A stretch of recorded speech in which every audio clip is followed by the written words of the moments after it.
brings books to school. His phone is in his back pocket, baggy shorts sagging, the top part of his jocks showing. You know what we should do? Trent suggests. We should go into South Bank, to the beach, eh? I groan. Everyone in Brisbane is obsessed with the man-made beach in the middle of the city.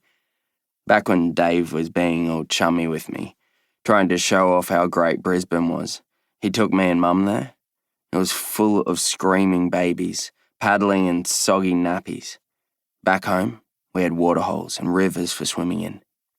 Even when we lived in Rochalee, one of the uncles from the Aboriginal Corporation would drive out to get me in his red four-wheel drive and take all the black kids from Homework Club to Liffey Falls so we could swim. We'd go to the meeting place first, and he'd tell me about the ancestors who lived there and teach us how to pay our respects to them. And he'd remind us about the Black War. But then downstream, away from the special places, we could swim in a real river with real rocks that had been there since the beginning. Not a fake place made by men so that tourists had a place to swim since the Brisbane River is so fucking filthy. No way, I say. I'm not swimming there. Tess Howard says her cousin's friend was in that water and a poo floated past. It's fucking disgusting. I don't bother telling them about Liffey and the real waterholes. I don't think they'd care. We could just go and sit on the beach and perv on all the hot foreign girls, eh? They're always sunbaking with their tits out, Trent says. I think about Sarah back in Tassie. I don't want to perv on anyone if it's not her. Except maybe Tess Hoa. Nah, I can't be bothered. Let's just go sit in Macca's. It's the only place in this hole that's got aircon and food.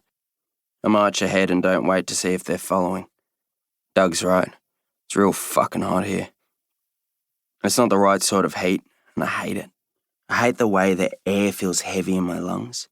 The way I have to sleep on top of the sheets with the windows and curtains open. I hate the way my school uniform clings. The way the shirt goes dark with sweat the second I put it on. I hate the stuffy, un-air-conditioned classrooms. And the clanking ceiling fans pushing stale, humid air around. I was not made for this place. I feel it in my bones. From the minute I got here, I wanted to set the whole of Brisbane on fire. I'd start with school, then the horrible weatherboard shithole Dave calls a house and hope that Brackenridge would follow it into the flames. I've sat in the park 1,000 times with my lighter against a pile of kindling, flicking it on and off, and waiting for that feeling to find me. The feeling that brought possibility and questions. The feeling that the fire would fix everything, like it had so many times before. But aside from the scar on my hand, reacting to the heat as the flames roared away from me last weekend, there was no other great feeling. Brisbane is burning now. Smoke from the fires across the city, mixing so that the haze hangs low over the sky and the air's thick with it.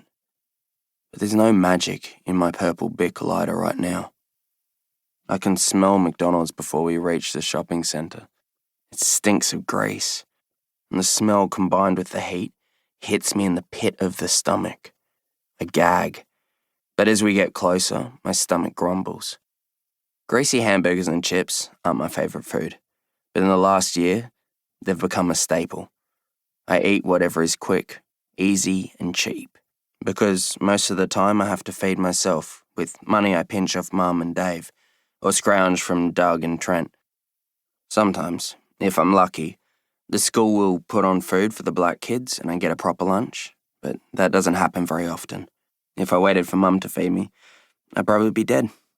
We traipse inside, the cool air and instant relief. The constant heat makes me angry, and the air conditioning lets me feel a bit more like me again. We attract a few disapproving stares from a group of old people in a booth at the corner, with their grey hair and posh clothes. I wonder why they're not over at the G-Bung RSL. Trent scowls, trying to scare them. He's been caught wagging at least 10 times, and he thinks it's 'cause the oldies call the school when they see kids out during school hours. I couldn't care less who they call. I smile my best smile at them as we pass and say, "Hello, how are you today?" in my best Migaloo voice. I never get a chance to be